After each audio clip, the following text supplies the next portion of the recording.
Assalamualaikum warahmatullahi wabarakatuh. Perkenalkan, nama saya Sophie Oktaviani dari Prodi PAI kelas A dengan NPM 10030120027. Di sini, saya akan menjelaskan mengenai perkembangan yang terjadi pada masa prenatal dan perkembangan yang terjadi pada masa bayi. Yang pertama, saya akan menjelaskan mengenai perkembangan pada masa prenatal. Masa prenatal disebut juga sebagai periode awal perkembangan manusia yang dimulai sejak konsepsi, yaitu ketika ovum wanita dibuahi oleh sperma laki-laki sampai dengan waktu kelahiran seorang individu. Dalam hal ini, Harlock pada tahun 1980 mengatakan bahwa masa prenatal bukan saja merupakan periode khusus dalam rentang kehidupan manusia, tetapi juga merupakan periode yang sangat menentukan. Pada masa perkembangannya, sebelum adanya pengakuan dari para tokoh psikologi barat terhadap masa prenatal ini, tokoh psikologi timur, khususnya para tokoh psikologi Islam, telah lebih dulu menetapkan periode prenatal ini sebagai periode awal perkembangan individu. Beberapa ayat Al-Quran dan hadis Nabi menjadi landasan utama para psikologi Islam yang telah memberikan informasi tentang dimulainya kehidupan manusia sejak janin berada dalam kandungan ibunya. Adapun dalam hal ini, para ahli psikologi perkembangan meyakini bahwa kehidupan manusia berawal dari sel sperma laki-laki dan sel telur wanita. Pada saat itu, sel sperma laki-laki bergabung dengan sel telur wanita dan menghasilkan satu bentuk sel yang telah terbuahi yang disebut dengan zigot, yang dalam psikologi Islam disebut nutfah, yaitu air mani. Nah, dengan demikian dapat dipahami bahwa sel-sel sperma pria dan sel-sel telur wanita pada dasarnya memiliki daya hidup atau energi kehidupan yang dalam psikologi Islam disebut hayat. Karena adanya daya tahan hidup inilah yang membuat janin dalam kandungan dapat menjadi individu baru. Semua ini membuat anggapan yang menyatakan bahwa perkembangan dan kehidupan manusia dimulai dari masa prenatal, yakni sejak terjadinya pembuahan sel telur wanita oleh sel sperma laki-laki dan bentuknya zigot. Adapun ciri-ciri perkembangan pada masa prenatal adalah yang pertama, fisik motorik. Pada fisik motorik terdapat 3 tahap perkembangan fisik pada masa prenatal, yaitu yang pertama tahap gremina. Tahap gremina terjadi mulai dari pembuahan hingga usia 2 minggu kehamilan. Salah satu pembentukan paling penting adalah plasenta. Yang kedua, tahap embrionik. Tahap ini terjadi pada usia 2 sampai 8 minggu kehamilan. Adapun perkembangannya, pembentukan organ, sistem utama tubuh, pernapasan, pencernaan, dan saraf. Apabila ada kecacatan, biasanya bayi tidak akan bertahan hingga 3 bulan kehamilan. Yang ketiga, tahap janin. Tahap janin ini terjadi 8 minggu sampai lahir. Perkembangannya kemunculan sel tulang pertama. Fase ini merupakan tahap final, artinya setelah fase ini lengkap, maka janin bisa lahir. Yang kedua, intelektual atau kecerdasan. Dalam memahami sisi intelektualitas pada masa prenatal, kita harus terlebih dahulu mengenali dan memahami apa yang disebut dengan hereditas. Hereditas adalah kekuatan yang diturunkan dari generasi tua ke generasi selanjutnya melalui sel-sel benih, bukan sel-sel somatis atau sel-sel badan. Pada hereditas dijelaskan terdapat 4 prinsip tentang sifat dan kecerdasan orang tua yang diturunkan kepada anaknya, yaitu prinsip reproduksi. Prinsip reproduksi yaitu sel-sel benih yang diturunkan orang tuanya kepada anak adalah berbeda satu dengan yang lainnya, seperti kepandaian atau kecerdasan anak berbeda dengan kepandaian dan kecerdasan orang tuanya. Yang kedua, prinsip konfirmatif, yakni setiap jenis akan menurunkan jenis yang sama, seperti jenis manusia akan menurunkan manusia juga.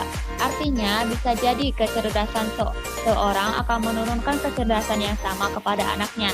Yang ketiga, prinsip variasi, yaitu bahwa sel-sel benih pada orang tua, baik ibu, bapak, kakek, nenek, akan menurunkan berbagai perbedaan pada anaknya. Bisa jadi anak akan sama dengan ayahnya, bisa jadi pula meniru ibunya, bisa jadi meniru kakek atau neneknya. Ada bapaknya cerdas, tetapi anaknya kurang cerdas karena meniru ibunya yang kurang cerdas, begitu pula sebaliknya. Atau cerdas karena meniru kakeknya padahal kedua orang tuanya tidak cerdas dan bermacam-macam variasi. Tetapi kedua orang tuanya yang lebih dekat akan lebih dominan meniru. Yang keempat, prinsip regresi filial, yaitu pembawaan orang tua akan memunculkan keturunan atau kecerdasan pada sifat rata-rata pada umumnya. Biasanya orang tuanya cerdas, anaknya pun menjadi cerdas, dan sebaliknya. Dari prinsip-prinsip itu, maka dalam menciptakan kecerdasan bagi anak, masa prenatal sangat dibutuhkan agar anak yang akan lahir itu dapat tumbuh dengan memiliki kecerdasan yang diharapkan. Dalam hal intelektual, di mana prenatal bukan untuk mengetahui kemampuan dan kecerdasan anak, tetapi kecerdasan harus diciptakan sendiri sedini mungkin, mulai dari masa dalam kandungan. Yang ketiga, bahasa.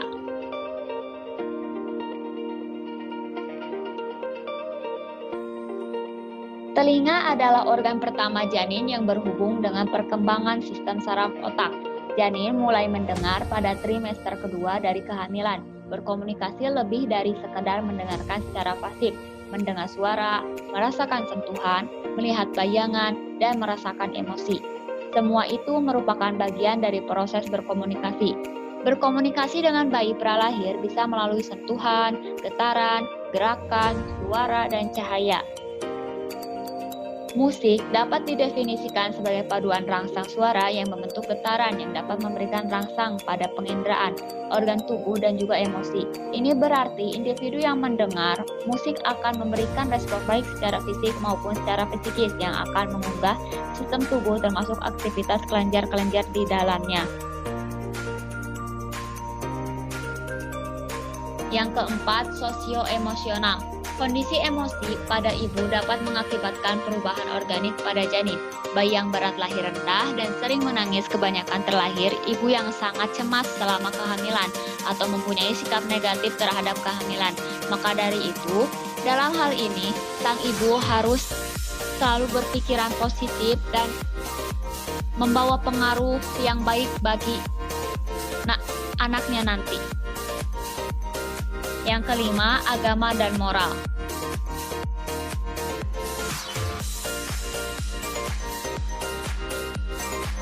Stimulasi pralahir memengaruhi mental bayi. Penelitian yang dilakukan Dr. Ren dan Lehrer menunjukkan beberapa hal pada bayi yang mendapatkan stimulasi pralahir. Ada suatu masa krisis dalam perkembangan bayi yang dimulai usia sekitar 5 bulan sebelum dilahirkan dan berlanjut hingga usia 2 tahun. Ketika stimulasi otak dan latihan intelektual dapat meningkatkan kemampuan bayi. Yang kedua, stimulasi pralahir dapat membantu mengembangkan orientasi dan keefektifan bayi dalam mengatasi dunia luar setelah dilahirkan. Bila anak sering mendapat reaksi terhadap tingkah lakunya, maka tidak hanya anak terdorong untuk melakukan tingkah laku yang semacam itu lagi, melainkan ia juga lebih dapat menganalisa mengenai tingkah laku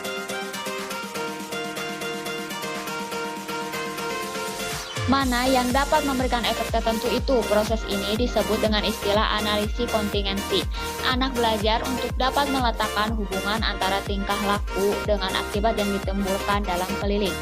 Makin bervariasi stimulus yang ada dalam keliling anak, makin baik anak dapat menerapkan informasi dari luar dan makin cepat habituasinya atau berkurangnya perhatian anak terhadap stimulus yang berkali-kali disajikan. Maka dari itu, dalam hal ini Islam menganjurkan untuk memakan makanan yang halalan thayyibah, yaitu makanan yang baik lagi sehat untuk dikonsumsi. Karena makanan juga berpengaruh terhadap tingkah laku anak. Jika anak diberi makanan yang haram, maka dia cenderung akan mendekati hal-hal yang haram juga. Begitu pula sebaliknya, dengan mengkonsumsi makanan yang bergizi tinggi, maka ada jaminan bahwa bayi yang akan dilahirkan nantinya adalah bayi yang sehat. Meski demikian, tidak semua makanan yang dianggap sehat baik untuk perkembangan janin. Kesalahan dalam memilih makanan bukan tidak mungkin, justru akan menimbulkan masalah baru bagi janin saat lahir nantinya. Bukan tidak mungkin pula dalam makanan yang sehat tersebut terkandung zat tertentu yang bila dikonsumsi bisa menimbulkan dampak bagi anak yang akan dilahirkannya. Selanjutnya, saya akan membahas mengenai perkembangan bayi dalam kandungan.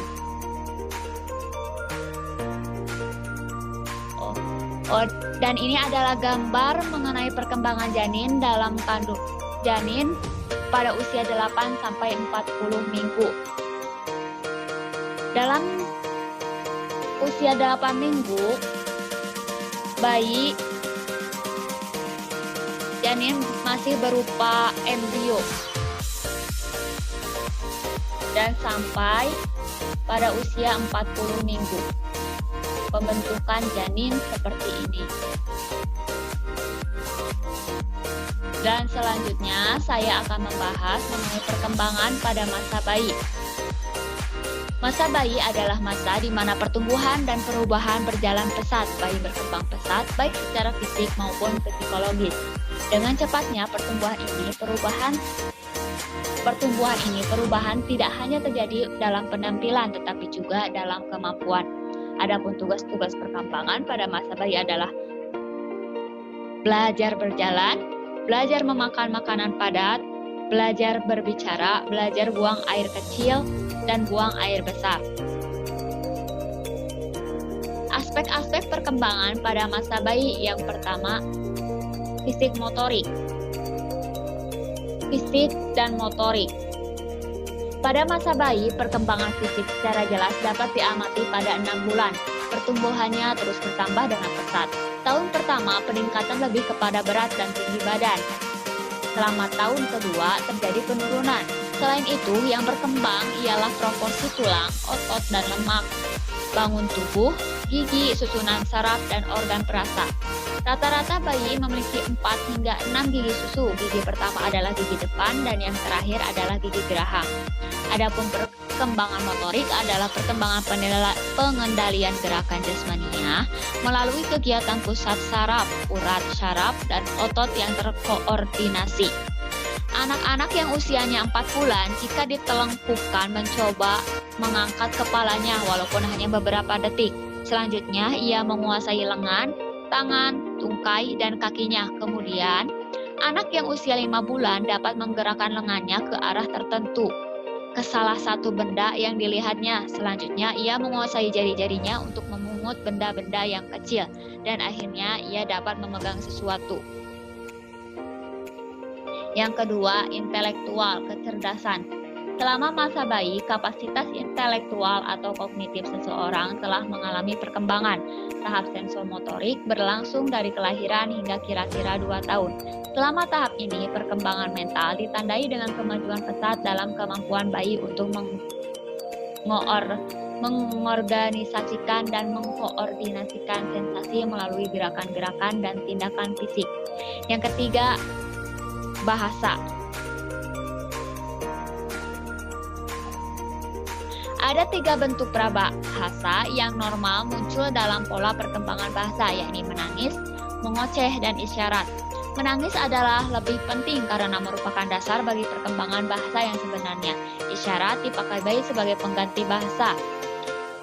Sedangkan pada anak yang lebih tua atau orang dewasa, isyarat dipakai sebagai pelengkap bahasa. Karena bahasa dipelajari melalui proses meniru, maka bayi perlu memperoleh model atau contoh yang baik supaya dapat meniru kata-kata yang bijak atau yang baik. Bayi memiliki bahasa yang berbeda dengan bahasa orang dewasa. Sebelum mencapai kemampuan berbicara seperti orang dewasa, ada beberapa tahap yang harus dilalui. Tahap-tahap yang harus dilalui adalah cooing atau menggumam. Babbling adalah sebuah tanda bayi mulai memiliki vokalisasi yang lebih presisi daripada bulan-bulan pertama setelah kelahirannya. Seperti bayi sudah bisa mengucapkan baba, mama, papa. Ujaran 1 kata, ujaran 2 kata, basic adult sentence structure. Yang keempat, sosio-emosional.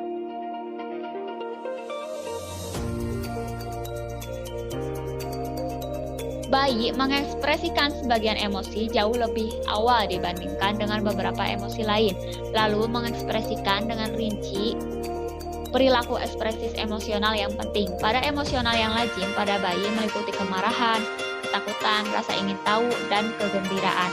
Tahap perkembangan emosi bayi meliputi usia 0 sampai 8 minggu. Kehidupan bayi sangat dikuasai oleh emosi atau impulsif.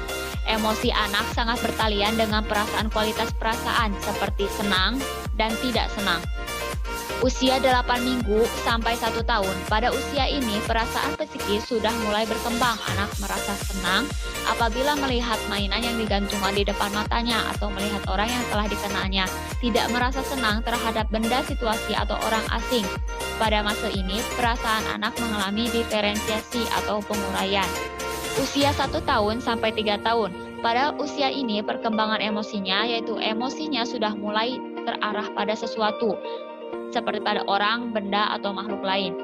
Sejajar dengan perkembangan bahasa yang sudah mulai pada usia 2 tahun, maka anak dapat menyatakan perasaannya dengan menggunakan bahasa. Sifat-sifat perasaan anak pada masa ini labil, artinya mudah kembali berubah, mudah tersulut tetapi tidak bertahan lama, dan sifatnya dangkal. Pada usia ini, perkembangan rasa sosial lebih jelas lagi karena dapat dinyatakan dengan bahasa, seperti mengajak menyatakan simpati atau antipati, rasa tidak setuju, menolak atau menentang, dan sebagainya. Karena emosi anak memungkinkan dapat dipengaruhi, maka anak dapat turut menyayangi, mengasihi, ataupun membenci sesuatu. Hal ini merupakan benih untuk timbulnya rasa sayang, benci, atau simpati terhadap sesuatu atau seseorang.